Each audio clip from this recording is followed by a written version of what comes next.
গাইবান্ধা সদর উপজেলার লক্ষ্মীপুর বালিকা উচ্চ বিদ্যালয়। আওয়ামী লীগের প্রভাব খাটিয়ে 2010 সালে বিদ্যালয়টিতে প্রধান শিক্ষক হিসেবে যোগ দেন হারুনুর রশিদ। অভিযোগ উঠেছে, হারুনুর রশিদ যোগদানের পর হতে সহকারী শিক্ষক ও কর্মচারী নিয়োগ দিয়ে বাণিজ্য করেছেন। শিক্ষার্থীদের কাছ থেকে বাধ্যতামূলক বিদ্যুৎ বিলের অজুহাতে মাসিক 10 টাকা হারে চাঁদা আদায় করতেন তিনি। নতুন বই বিতরণের সময়ও শিক্ষার্থী প্রতি নেওয়া হতো 2 থেকে 300 টাকা।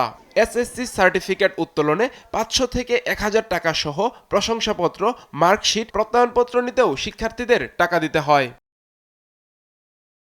হারুনুর রশিদের দুর্নীতি ও অনিয়মের বিরুদ্ধে বিভিন্ন দপ্তরে অভিযোগ করেও কোনো প্রতিকার মিলছে না বলে জানান অভিভাবকরা।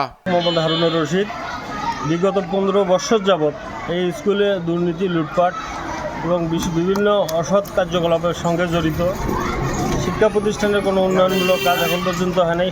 সেশন ফি, উন্নয়ন ফি এবং শংসাপত্র বাবদ বিভিন্নভাবে ছাত্রীদের কাছে অনৈতিকভাবে অর্থ আদায় করছে। সেই বিষয়গুলো নিয়ে এলাকার মধ্যে চরম ক্ষোভের বহিঃপ্রকাশ হয়েছে। আমরা এই ব্যাপারে সুষ্ঠু তদন্ত চাই। উনি হলো একাই এই টাকাগুলো দোকানদারের ঘরের কাছ থেকে 30,000 টাকা 28,000 টাকা করে হয়েছে।